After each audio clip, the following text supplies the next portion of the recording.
ಒಬ್ಬ ನಿಜವಾದ ತಂಗಿ ರಾಖಿ ಕಟ್ಟಿದ ಮೇಲೆ ಅಣ್ಣನ ಹತ್ರ ಏನು ಕೇಳಲ್ವಂತೆ. ಅದೇ ಒಬ್ಬ ನಿಜವಾದ ಅಣ್ಣ ರಾಖಿ ಕಟ್ಸ್ಕೊಂಡಾಗ ತಂಗಿ ಏನು ಕೊಡ್ಲಿಲ್ಲ ಅಂದ್ರೂ ಕೂಡ ಆ ತಂಗಿ ಕಷ್ಟದಲ್ಲಿದ್ದಾಗ ಅವಳ ಕೈ ಬಿಡೋದಿಲ್ವಂತೆ. ಇದರ ಬಗ್ಗೆ ಕೃಷ್ಣ ಮತ್ತು ದ್ರೌಪದಿಯ ಒಂದು ಕಥೆ ಇದೆ. ಕೃಷ್ಣ ಶಿಶುಪಾಲನನ್ನ ಸಂಹಾರ ಮಾಡಿದ್ಮೇಲೆ ಕೃಷ್ಣನ ಕೈಗೆ ಪೆಟ್ಟಾಗುತ್ತೆ, ಗಾಯ ಆಗಿ ರಕ್ತ ಸೋರುತ್ತೆ. ಇದನ್ನ ನೋಡಿದಂತಹ ದ್ರೌಪದಿ ಒಂದೇ ಒಂದು ಕ್ಷಣವನ್ನು ಯೋಚಿಸಿದ ತನ್ನ ಸೀರೆಯನ್ನ ಹರಿದು ಕೃಷ್ಣನ ಗಾಯಕ್ಕೆ ಕಟ್ತಾಳಂತೆ. ಅವತ್ತು ದ್ರೌಪದಿ ಕೃಷ್ಣನ ಹತ್ರ ಏನನ್ನು ಕೇಳೋದಿಲ್ಲ, ಆದ್ರೆ ಕೃಷ್ಣ ಒಂದು ಮಾತನ್ನ ಹೇಳ್ತಾನೆ, ನಿನಗೆ ಯಾವಾಗ ರಕ್ಷಣೆ ಬೇಕಾಗುತ್ತೋ ಆಗ ನಾನು ಅಲ್ಲಿ ಇರ್ತೀನಿ ಅಂತ. ಸೊ ಒಂದಷ್ಟು ವರ್ಷಗಳ ನಂತರ ದ್ರೌಪದಿಯನ್ನ ಸಭೆಗೆ ಎಳ್ಕೊಬಂದು ಅವಳ ಮೇಲೆ ದೌರ್ಜನ್ಯ ಮಾಡ್ತಿರ್ಬೇಕಾದ್ರೆ ಅವಳ ಗಂಡಂದ್ರು ಅವಳನ್ನ ಕಾಪಾಡೋದಿಲ್ಲ.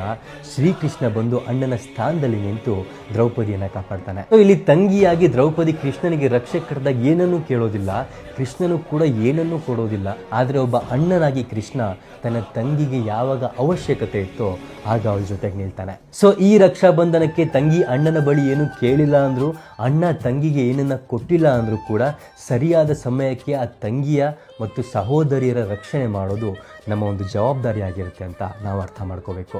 ಸೊ ಈ ವಿಡಿಯೋನ ನಿಮ್ಮ ಸಹೋದರ ಸಹೋದರಿಯರಿಗೆ ಶೇರ್ ಮಾಡಿ ರಕ್ಷಾ ಬಂಧನದ ಶುಭಾಶಯ ಕೋರಿ.